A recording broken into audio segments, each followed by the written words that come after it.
This is the best video you'll see for the topic of 2.5 enzymes in the 2014 Oxford Bio book, the one with the beautiful, bountiful bluebird on the cover.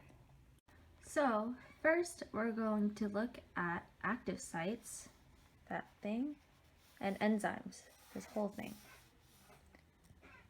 Enzymes are proteins that catalyze chemical reactions, aka making things in the body happen quicker. To enable the enzyme to work, it needs a substrate to attach to it so that the body can actually do its thing. Enzymes are found in all living cells because all living cells need things done quick. However, enzymes are super specific to their cause. Only one type of substrate can attach to one type of enzyme so that the enzyme can actually work. This is called enzyme substrate specificity. A reaction can only happen if the lovesick substrate can find its perfect match.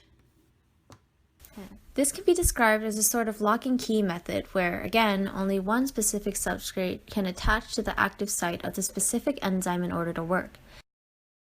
Anything other than that, and nothing can really happen because they just don't work together. Once they bind, the product is then made, which allows the substrate to leave, and then it opens the active site again so that another substrate of the same thing can happen again to complete the process, or to continue the process. However, the new thing is that there's an induced fit model where the enzyme can kind of change its shape to match with a different substrate, therefore reducing the activation energy of the reaction and making it so that one enzyme can catalyze more than one reaction. But I don't know. Ask your teacher what they want you to know.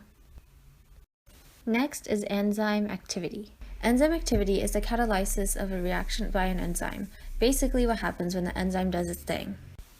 The three stages include substrates binding to the active site on the enzyme, then that changing into the product and going away, finally leaving the spot open for another reaction.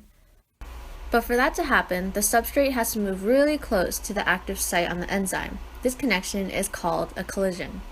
However, they don't really just crash together. Enzymes and substrates are kind of in water, so their movements are pretty slow, but they both move in random motions going in different directions and whatnot. Substrates being smaller so they can get around quicker compared to enzymes, basically diffusion. Anywho, they both move around randomly, and if they get lucky and the stars align, in this case the active site and the substrate, they can collide and bind. Next are the factors that affect enzyme activity. The first is temperature. This can go two ways. In the heat, kinetic energy increases so that all the particles start moving around quicker. This, therefore, increases enzyme activity because the speed increases the chance of the substrates and enzymes colliding. However, this heat can also denature the enzyme.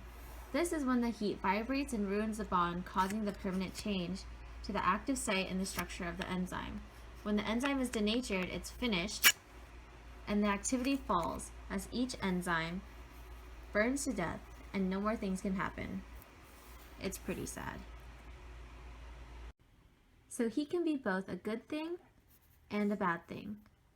Good because it can increase activity, but bad because too much heat can denature the enzyme. And as we know, denaturing is bad. So basically, as the temp increases, you see that all the enzymes are like doing really well, and then it reaches this point where it just sucks, and then it's too hot, and then everything is denaturing, and it is very bad. Enzymes are also pretty sensitive to pH. Whoa. Okay, so I'm not really going to explain what the pH scale is, but I kind of am.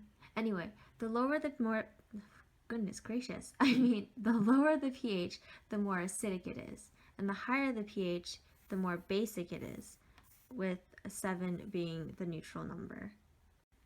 And with enzymes, they usually have an optimum pH. This is where the enzymes does its best work if given the best pH for them. If the pH strays away from the optimum, the activity decreases and eventually stops altogether if it starts getting too crazy. Woo, crazy. Oh man. This is because the sucky pH level messes with the structure of the enzyme denaturing. So yeah, that's bad. Enzymes, in terms of pH, are also sisters. Sisters, happy face, not twins. They don't all have the same optimum pH.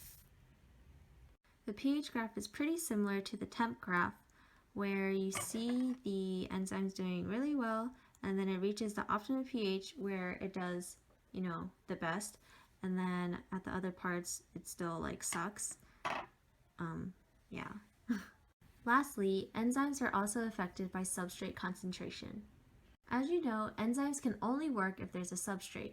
However, if that enzyme is busy kissing up to one substrate, that enzyme can't find another one because it's too busy and taken.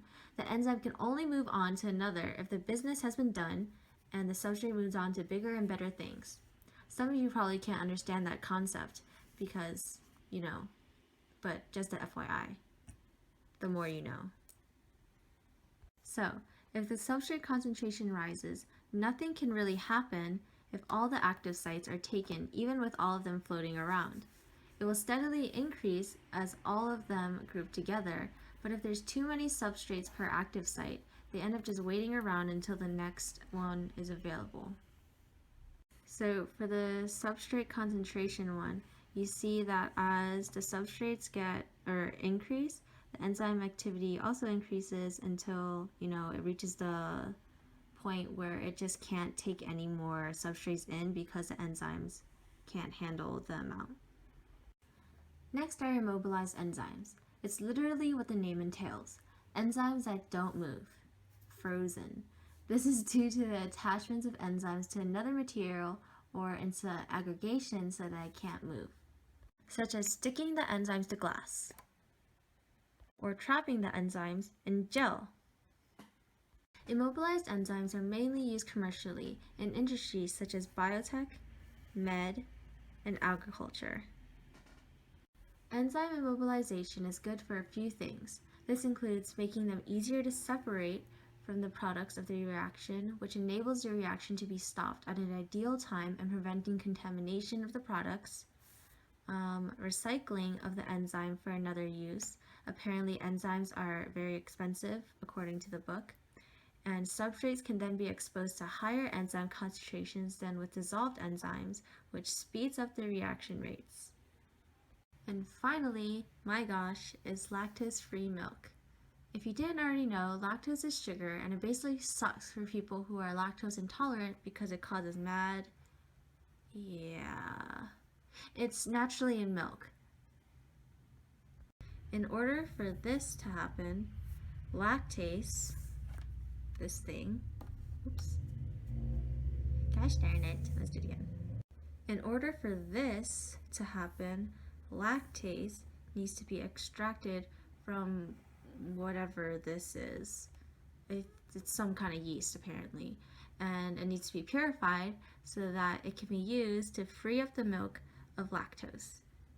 Aside from the fact that having lactose-free things helps lactose intolerant people, it also benefits the health nut in you, where the change from lactose to glucose and galactose reduces the amount of sugar that needs to be added to the final product because glucose and galactose are sweeter than lactose. So because it has these two things in lactose-free things, less sugar needs to be added to the milk or the ice cream or whatever.